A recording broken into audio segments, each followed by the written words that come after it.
everybody, and welcome to Half the Brain, the podcast that has half the brain you do and half the facts you do. It's me, it's Evil Bazz, it's the man, the one, the only, Big Easy, Dirty Easy, Big Danny. How we doing? Hope you are well. Tagging in, as always, is my tag team partner for this life adventure through wrestling, Mr. Ferry Tunk, Mr. Niall. How we doing? Love you, all right? Hello in half. How you doing? I'm good, man. I'm good. Have you been watching anything this month, or have you been keeping up through Botchamania still? Keeping up through Botchamania. The recent news about Adam Copeland was a big surprise, actually, until it exploded all over me Facebook feed. Like I said on Facebook, it's nice to finally be able to call him by a proper name rather than Edge. You know, I think that one's been coming a while. Tony Khan's got rid of a few of the silly names in wrestling now. Big Show's gone. Edge is gone. We could take a few more off, hopefully, in a few years. But that was I did see that, actually. I watched that Wrestle Dream. Fucking brilliant. The last 3 or 4 matches were absolutely fantastic. But really good stuff. But yeah, have you been watching anything else now? Just the old Botchamanias? Just the old Botchamania. Caught a few minutes of, I think it was Collision the other night. I had no clue what was happening, so I thought I'm really going to have to try and get back into this before it passes me by completely. I'll tell you what, Collision's a good one to watch if you just, because Dynamite I find sometimes goes by really quick and it's a bit hard to sort of stick. But Collision I found is a lot easier to digest. Yeah. See, NXT in WWE used to be my thing because that felt like a proper. It felt like an indie show with money. Yeah. I've rarely dipped into NXT. I watched it when it first started and it was a game show, and I think after that I was like, I'm good. Yeah, the takeovers, particularly between around, I would say 2015 and 2019, just top tier. Yeah. Well, yeah. No, there was some good stuff there, definitely. But shame it's not always translated to the main roster. Eh? Shame. Anyway, let's welcome our tag guest for this trio match this month. Joining us from all the way from Mexico via Nottingham. El Beanzo from Los Fatso Libres. Mr. Oh, yeah. How are we doing, mate? You all right? Hola, mi amigos. Yeah, I'm all right, mate. I'm all right. All good. Your English is coming on. It's nice to hear. It's honestly so much better than the last time we did one of these. Yeah. This is the lack of mask. This is audio only, so don't worry. Yeah, you won't. Broken kayfabe said it already. So, yeah, still got the mask is on. Yeah, definitely. I'd just like to point out that El Beanzo, when Los Fatso Libres are on the Midlife Punk podcast, he and Richie both masked up. Fantastic work. I think I did as well. Yeah, you did. Yeah. Yeah, definitely. Well done. We'll have to end today with a Los Fatso Libres song. At the end, we'll stick one of those. Hey, instead of playing any Kamala or Jimmy Hart music like that this time, we'll end with Los Fatso Libres. Yeah, the Los Fatso Libres Jimmy Hart version of any punk song ever. That's all it is. Just listen to one and change the chords, and that's it. When are you doing Girls in Cars as a cover, by the way? Hey, we'll have to see. That's Girls in Cars time down the road. Jive Soul Brawl as a B-side. Oh, yeah. Which brings us nicely, actually, onto our topic tonight. Wrestlers. Wrestling. Tonight, we're talking managers, valets, advocates, if you will. The good and the bad. We've all picked 2 good ones and 2 bad ones to chat about, and we'll have a general chat about managers. But, there's, managers are there to help a wrestler generally who can't speak. If they're no good on the mic, generally the manager will be there to help out for them and to not sort of outshine your wrestler, generally, you would say, for a manager. So, Jake, seeing as you're our guest this time, you go first with your first best or good. Oh, good one. Right, we'll go good first. We'll save the bad stuff for the end. Oh, yeah. It's got to be Paul Bearer. Easy one. Yeah. I'm hoping I've not stolen yours, twos. But Paul Bearer. No, we're good for now. Yeah. It's just. Yeah. I was going to pick Bearer, to be honest, because he is iconic. Yeah, it's like I don't think the Undertaker character would have been quite as Agreed. as it is without him there. I think it probably would have died a little bit of a death. Definitely. People would have been like, "Yeah, he's just wearing black, bit Yeah, boring." if And it you had get just stuck Paul with Brother Bearer. Love. Yeah, exactly. Well, yeah, Yeah. exactly that. Yeah, Yeah, not a chance. Not a chance. I remember being young and being at in the tap room underneath Oldham Athletics football ground in the pub, right? And the wrestling's on the telly. Kids were all watching it, and there's just male noise going on behind us. Rabble, rabble, rabble, rabble, rabble. Paul Bearer comes on the telly, cuts a promo. The whole pub went silent. Everybody shut up and was just like, "Who is that man and what is he doing?" Like, and you can see grown men were scared of him. But he wasn't. You wouldn't want to bump into him, would you? Like, hell no, anywhere really, especially not down a dark alley or something like that. And one of only few people who in a dark room, all he had to do was say, "Oh yeah," and the fucking crowd just goes absolutely mental. That Mania, was it 20? That one, the 21 maybe. Around then, in it when he comes back, Undertaker. I think it's 20 when he fights Kane. That then he comes back as the dead man, as the Undertaker and whatnot. Yeah, that just absolute brilliant moment. And he didn't just manage Undertaker as well. He had Kane, obviously, as well. Mankind Vader, for a time. Mankind and Vader were he was their manager as well for a bit, wasn't he? Yeah. So he had quite a stable there, boys, big boys. Yeah, he did a lot of stuff. I mean, it was while he was a manager, but a lot of stuff with where he was sort of feuding with the Undertaker as Kane's manager, and then getting fucking buried, and then later down the line, in the PG era, getting beaten by his own son. Getting pushed downstairs with his was that Edge that pushed him down the stairs in a wheelchair to get at Kane? I can't remember. There was a few going on with Edge and Kane at the time, and I think he got put into a freezer. I remember around at one point, and then there was the feud with the Dudley Boys where he got encased in concrete as well. But the Undertaker pulled the lever. What a boy. And his old name Percy Pringle, just love that as well. Bit of alliteration. My favorite thing. I loved his obviously he was gone by then, but his boys doing his Hall of Fame for him. That was brilliant. Yeah, that was a nice touch. Yeah, no, a nice touch, definitely. Yeah. I don't know. I know he had a big career before WWE, obviously, and he was Percy Pringle. I think he managed Undertaker maybe before. He was the Undertaker in AEW, not AEW, sorry, AWA or. All right, Jim Ross, steady. But like AWA or NWA or WCW early days and stuff like that. But yeah, what a man, what a dude. Yeah, totally. Absolute dude. Totally iconic, definitely. Mr. Niall, what are you going for with your first good one?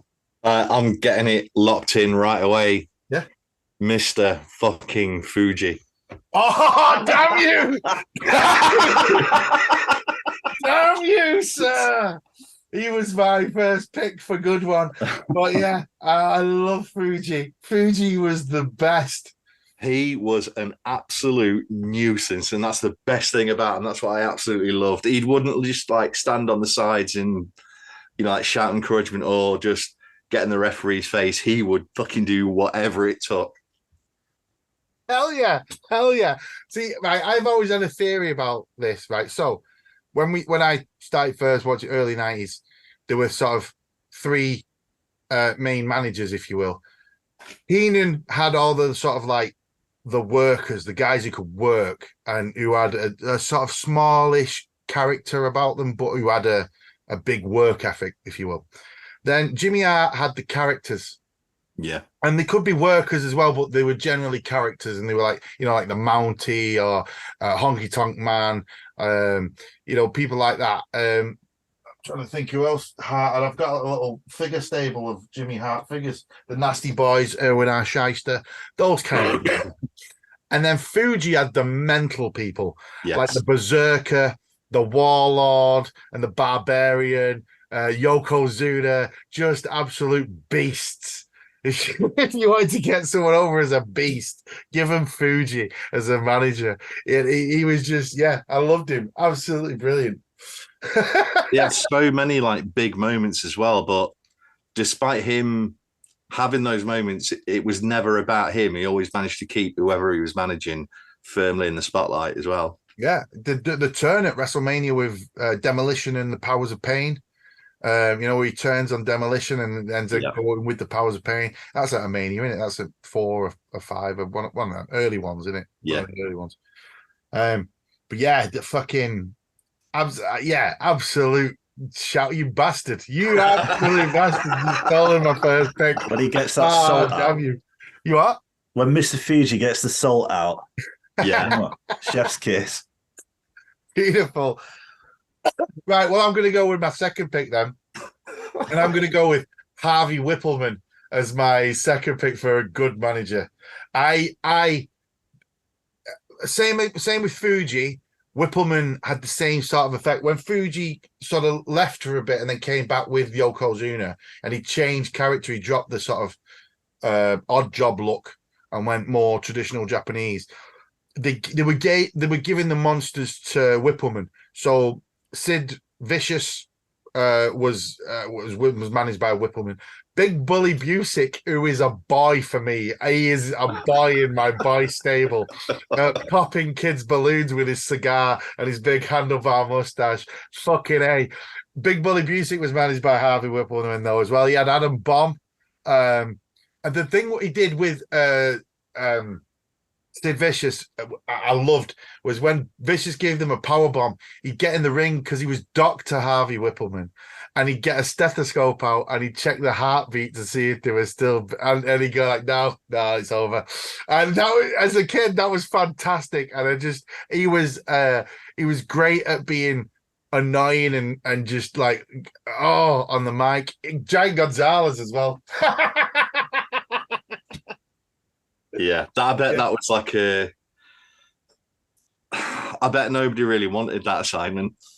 No, but you know what? He made the most out of it. Like he put all the effort into that. Definitely. I mean, he sort of like, forgot about him really in the Attitude Era, and he ended up wrestling women in mud pit for some reason and stuff like that. But For a bonus point though, Baz, who else managed Adam Bomb?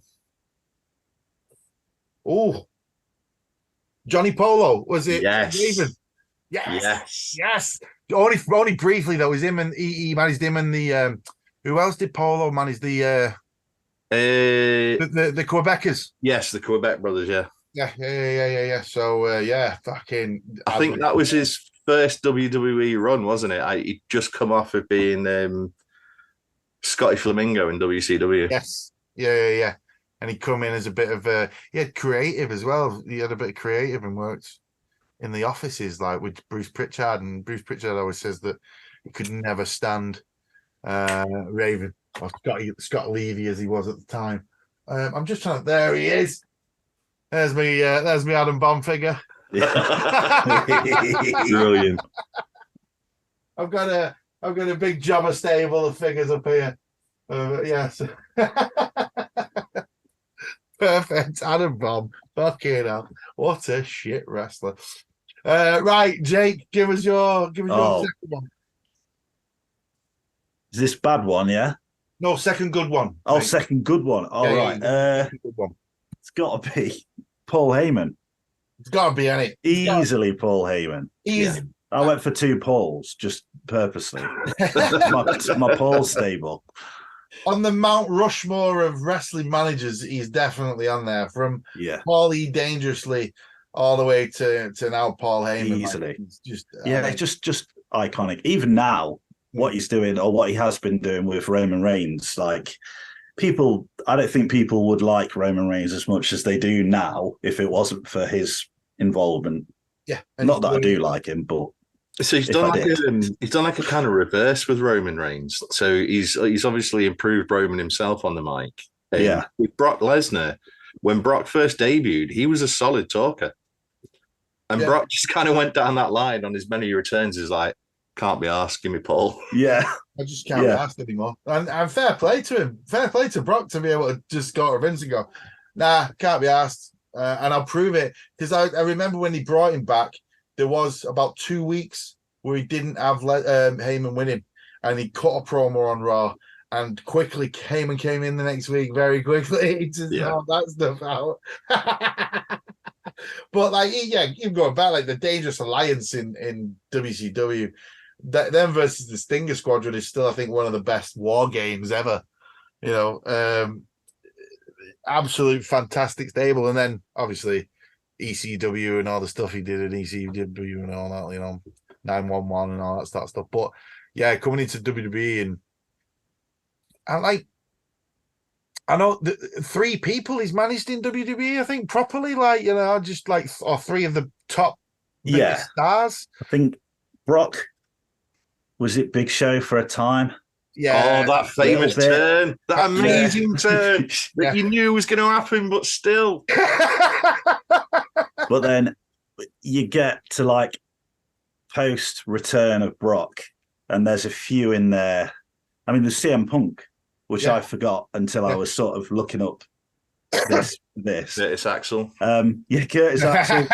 There was also Ryback for a time when they were Rybaxel. I don't know if you remember this. Yeah, he was kissing Ryback on the head. Yeah, those were dark days, man. But there was one more. Can you remember? Is it Cesaro? It was, the King of Swing. And he was doing the whole, and it died of death. Yeah, it should have been so much better, because he's one guy that probably could do with somebody like Paul Heyman talking him up, and he just seemed to job every week once he got Paul with him. And I think that's why the BCC works with him in there, because Moxley, Danielson, or even Wheeler Yuta can talk.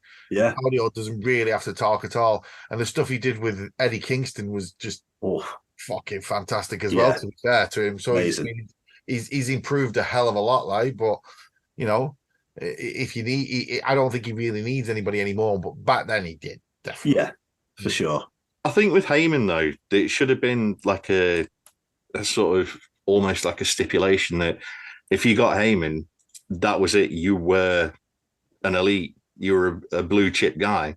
Yeah. And that period where he was managing like mid card wrestlers was just like, I can't get behind like who he's managing is any kind of serious like wrestler, basically. Yeah. If it doesn't fit, it doesn't fit, and it doesn't fit with him. You know, people can see it a mile off. It's not, let's see how this goes. It might start working in a couple of weeks or something like that. It just no. And he has got one of the best WWE Network documentaries of all time. To be fair, is that the one?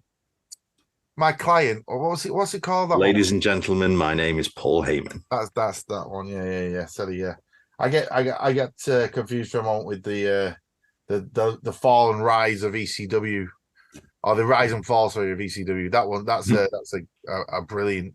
What was the one that they did on Warrior? Something like the self-destruction of the Ultimate Warrior. Yeah, and then what a fucking hit job that was. Yeah. Have you ever seen the sort of like, let's redo this and make it nice sort of version of that thing?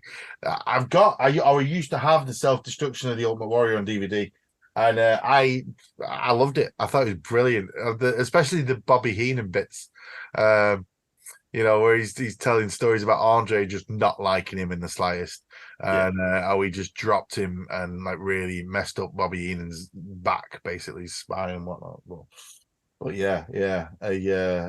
I'll have to check out that Paul Heyman one. I've not watched that, to be fair. Yes. Right, Mr. Niall, go on. Think your second best one. I'm choosing your second best, Baz. Go on. Bobby the Brain Heenan. Of course, he had to be in there.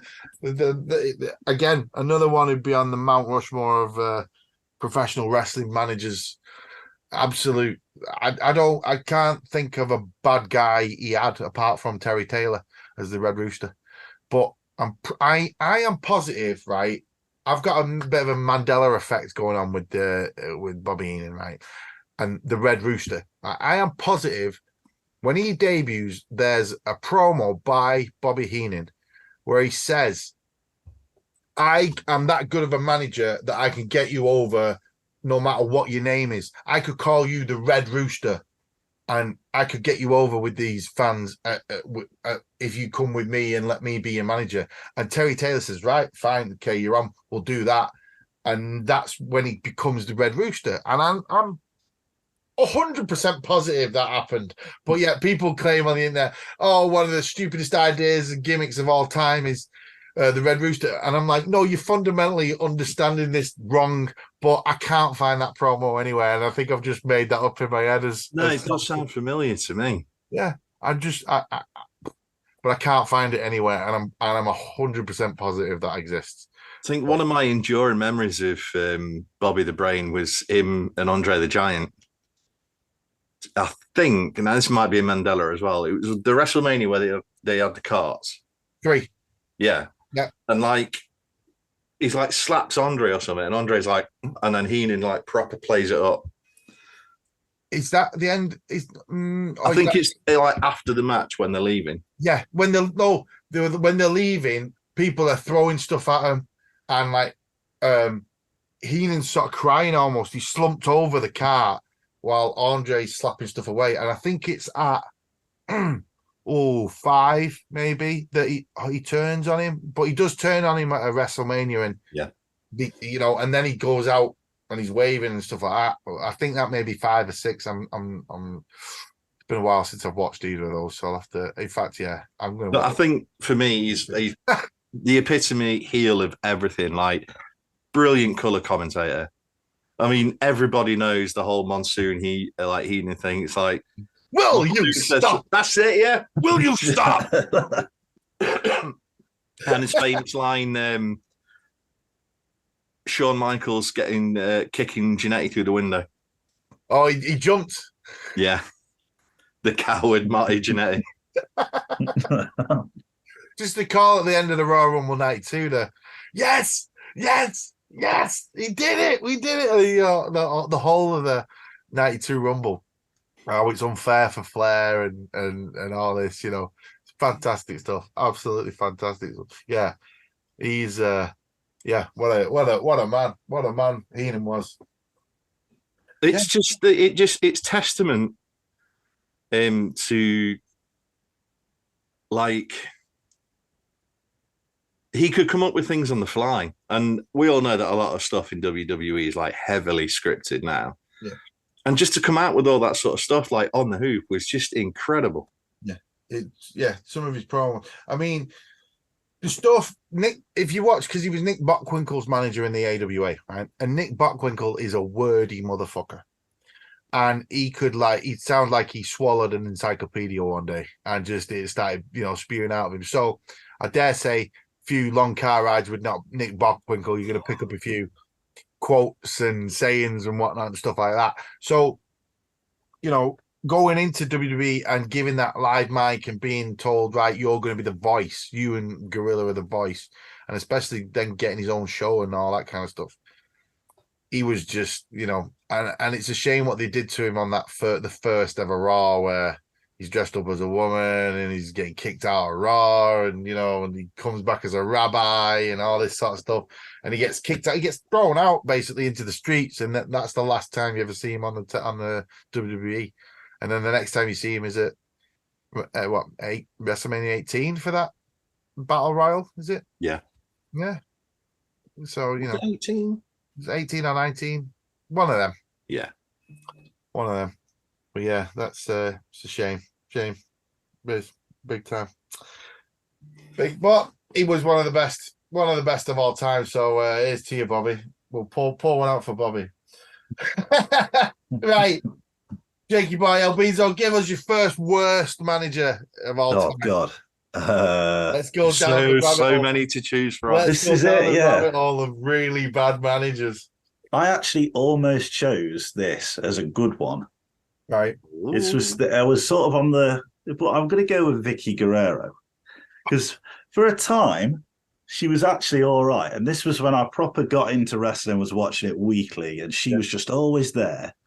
And I was like, excuse me. Yeah, she was like getting all this heat. And I don't think I quite realized that it was more that people, it was like X-Pac go away heat, which I don't believe in. I think that's a bit of a myth. Yeah. But for her, I think it was very true. They just didn't want her there anymore.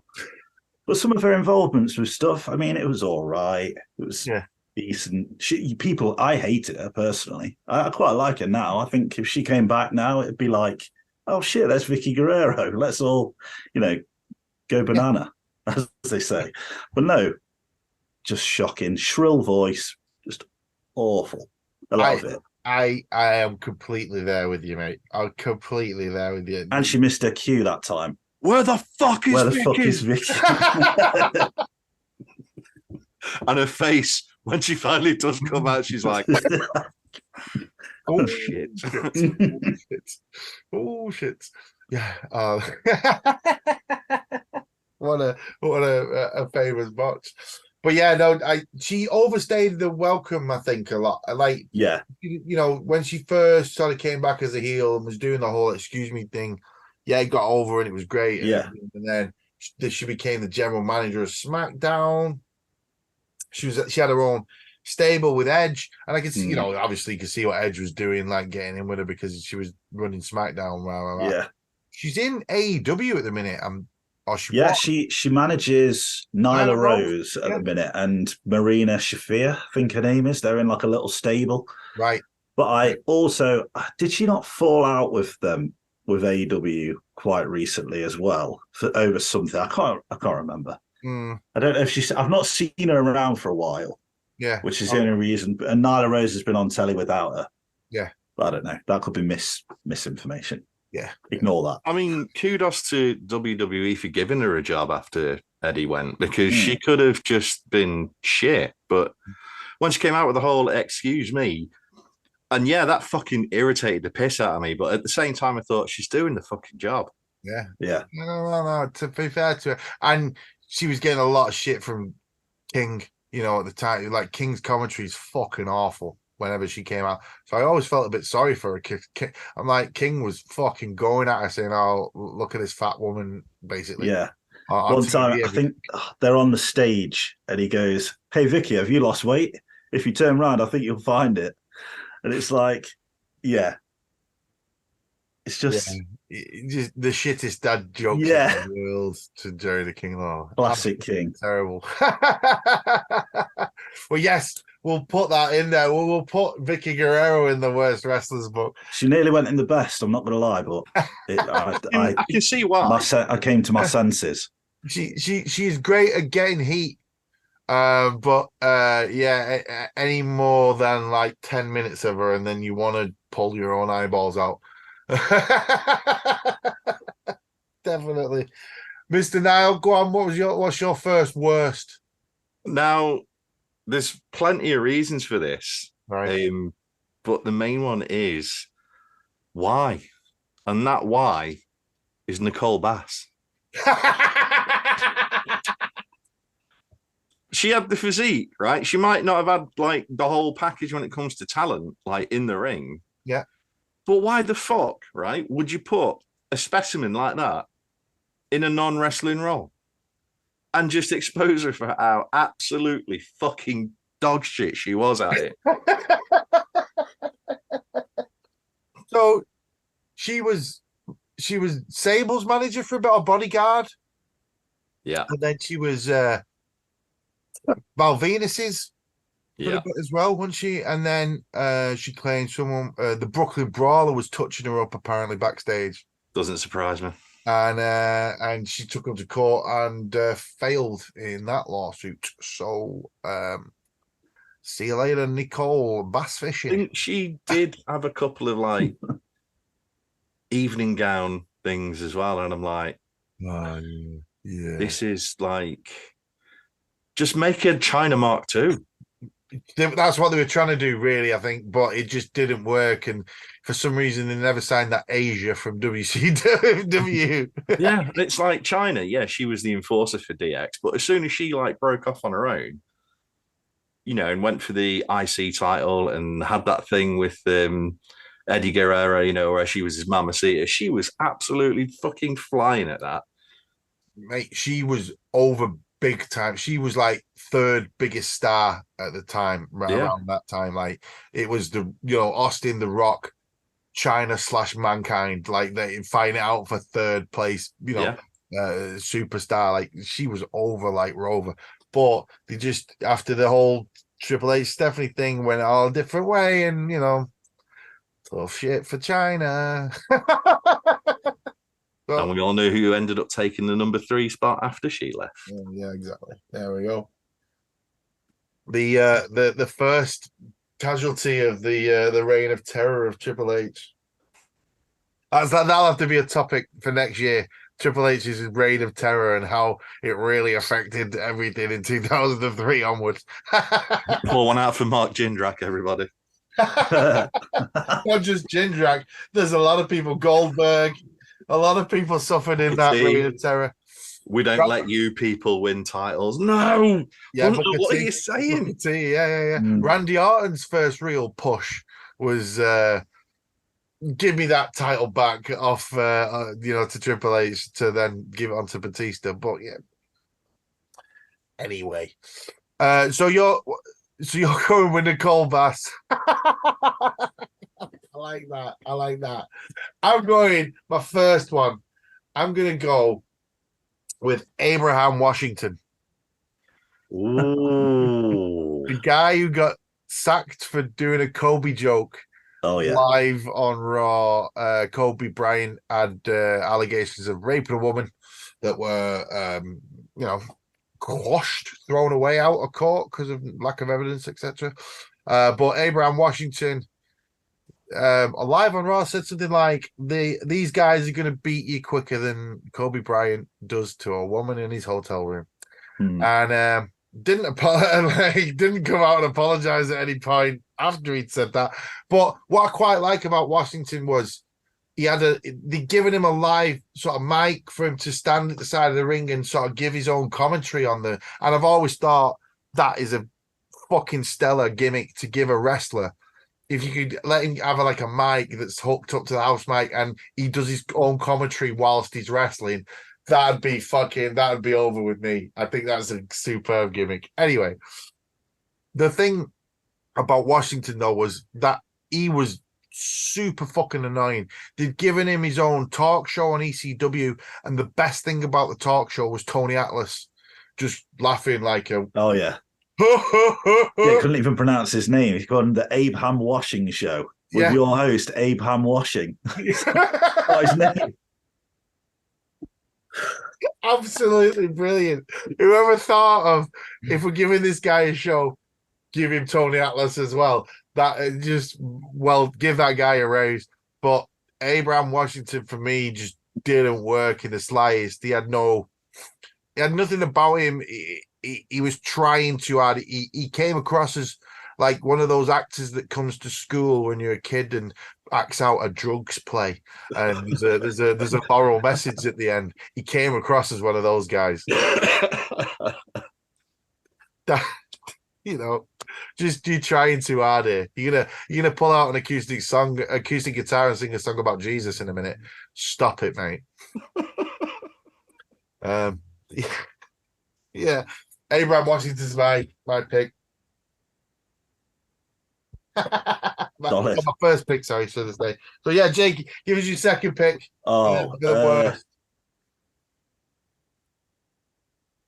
It's a tough one. There's a couple. I'm going to go with similar era. Zeb Coulter. Dutch on his little Dutch Mantel on his little mobility scooter. Again, worked for a time with Jack Swagger. Yeah, it was good. Yeah, until it wasn't, and then he started managing a stable called what was it? Something American. All American Americans. All American Americans with him and Cesaro. Yeah, who's Swiss. And then after all that, managed, I think, Alberto Del Rio for a time. Yeah, and called it something about Mex America. Yeah, it just didn't work, and it did work at first. It sort of pushed the right buttons, albeit a little bit racist, and I think people were sort of cheering them for that in some states, which isn't good, obviously. But yeah, it just overstayed its welcome, much like Vicky, and then lost everything because the one guy was Swiss and another guy was Mexican. First instance of them ever. I remember recalling this wrong, but this is the first instance of them bringing a character back from so long, because Zeb Coulter managed JBL in like '97, and I think he may have managed the what were the Hillbillies called in the late '90s, the brothers. Pig and Godwins. Yeah, there you go. I think he may have managed the Godwins for a week or two, but he was definitely JBL's manager for a bit, and then disappeared, and then all of a sudden he's back in like 15, 16, something like that, and they were doing very well until it's got slightly too real, and then I think Glenn Beck, if you remember him, he was a right-wing American TV guy. He had a go at them on his show, and then they had to do a sort of like backstage, promo where they were like, "Hey, Glenn Beck, we're not racist. We just play racists on TV, but you are a racist, right?" So that kind of thing. And that is what really sort of killed all momentum for those guys, really, at that point, for Swagger and for him anyway, because I thought they were a good pairing, and they were, like you say, pushing buttons and doing quite well. I used to really like Jack Swagger as well for some reason. Just used to really like him. I don't know why. I quite liked him until they gave him that eagle thing. When he won the title and he had an eagle mascot. Oh yeah, Chavo Guerrero. Yeah. I think it was Chavo. That might have been a myth, but yeah. I think it may have been Chavo at one point when he took the mask and beat him. I have no idea, but he definitely had an eagle that ran around him in a circle at one point, and I was just like, "What is going on here? What is this?" But yeah, that's not the first time I've thought that when watching WWE. That's why we watch it. Yeah, exactly. That's why we watch it. Exactly. So go on now. What's your second worst? You're all going to say who, and then I'm going to remind you, and you'll be like, "Oh fuck," You'll remember this more than Jake, I think, Danny. Yeah. Frenchie Martin. Yes. You know what? I was going to pick this guy. I was, but then I came up with my second one's an amazing pick. But Frenchie Martin stole a living.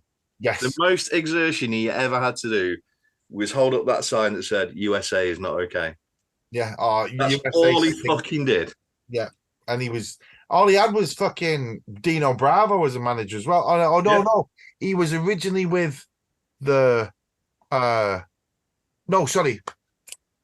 sure at one point he was with the Rougeau brothers.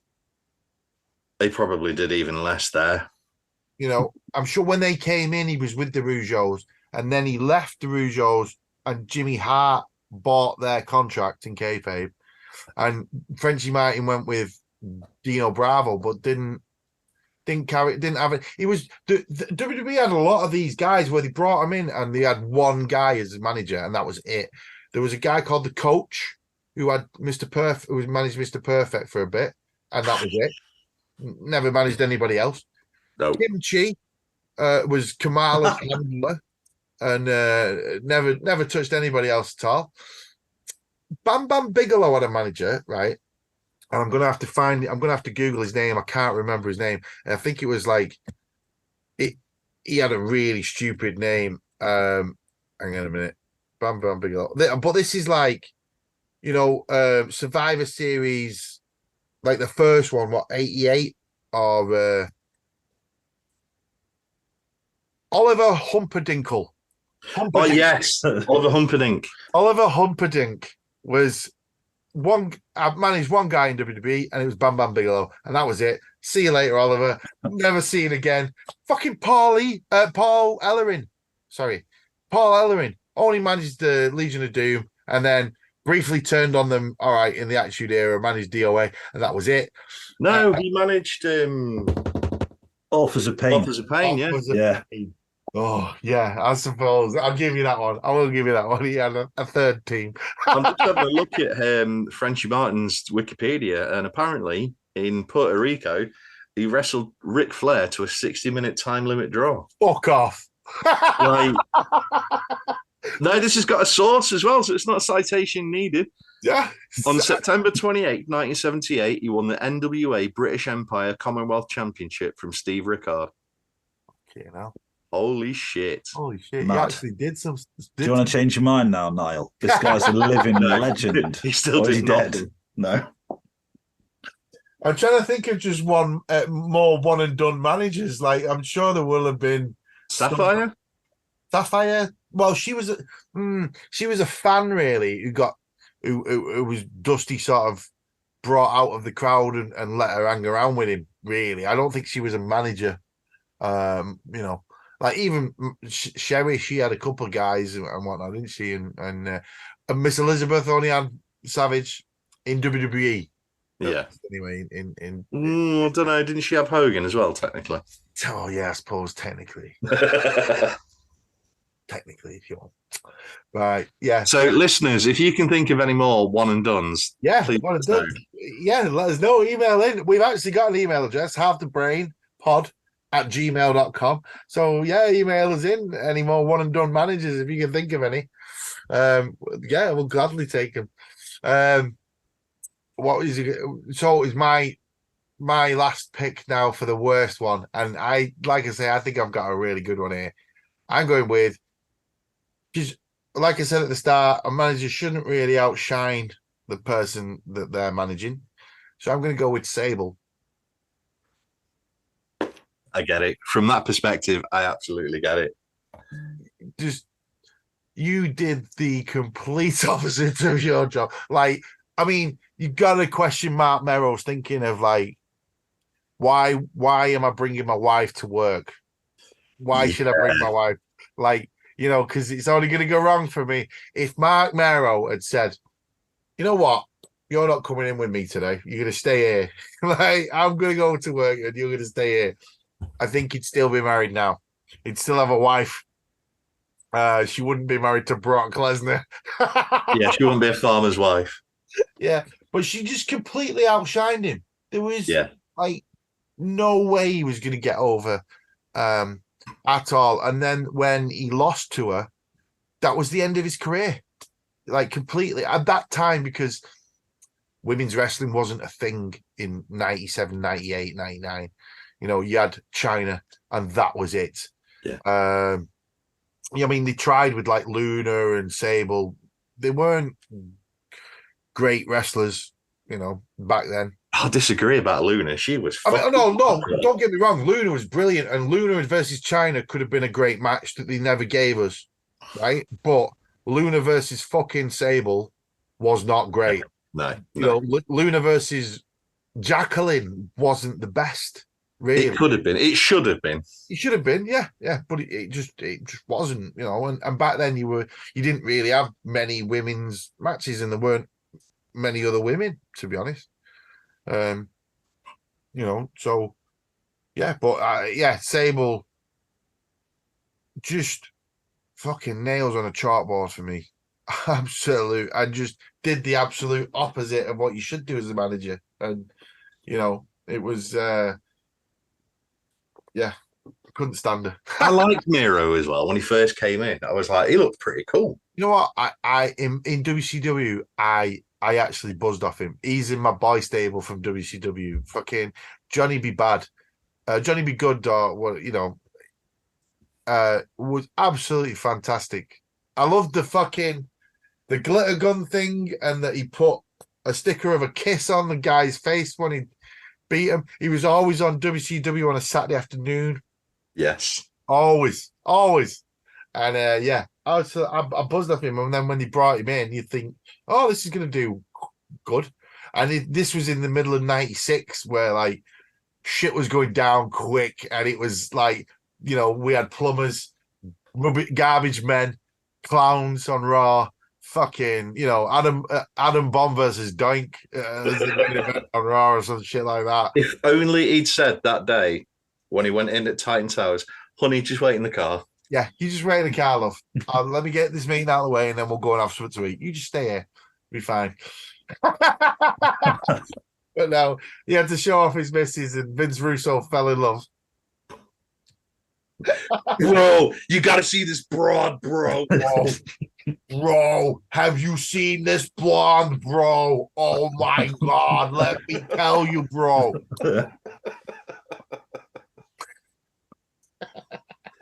Fantastic. So yeah, I'll go with Sable. But yeah, brilliant. Thank you very much, Jakey boy. Thank you. Thank you very much. Yeah, cheers. Mr. Niall, what have we got now? What we're in now? We're in October now. So we've got November. We've got one more month before December, because we're going to have a big quiz in December. We're going to get a few previous guests back, and it's going to be a bit of a 3-on-3 challenge. With specialist subjects and Royal Rumble Jenga and all sorts of party games and questions. I've got a lot of questions here, so we'll get through all them in December. But next month, we've got one more topic left, and hopefully Pantina Turner from Pete Bentham and the Dinner Ladies is going to join us. Yes, that will be quite good. So what do we fancy talking about next time? So what do we fancy? Dealer's choice. I've not really thought about it. Yeah, it's a bit of a big one, isn't it? Like,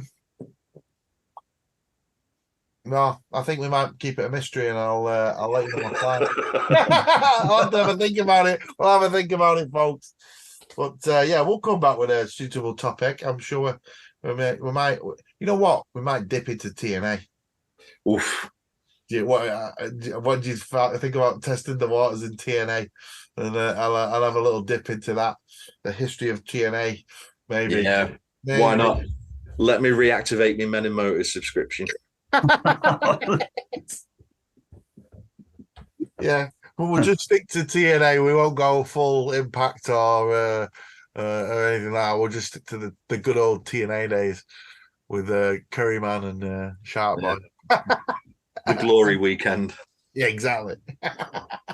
We might, in fact, the Hogan era of TNA, the whole they're coming and the 11111 or whatever the fucking date was. I can't remember that now. Yeah, 11111. I'm sure is that.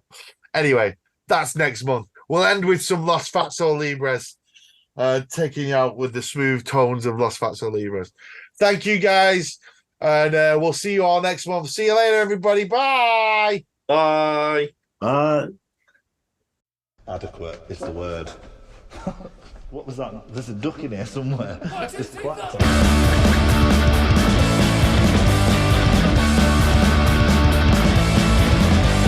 I don't want you to see when the ref counts 1, 2, 3.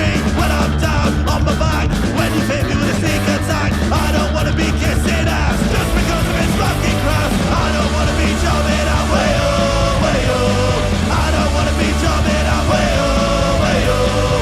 I don't want to be jumping out.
that way.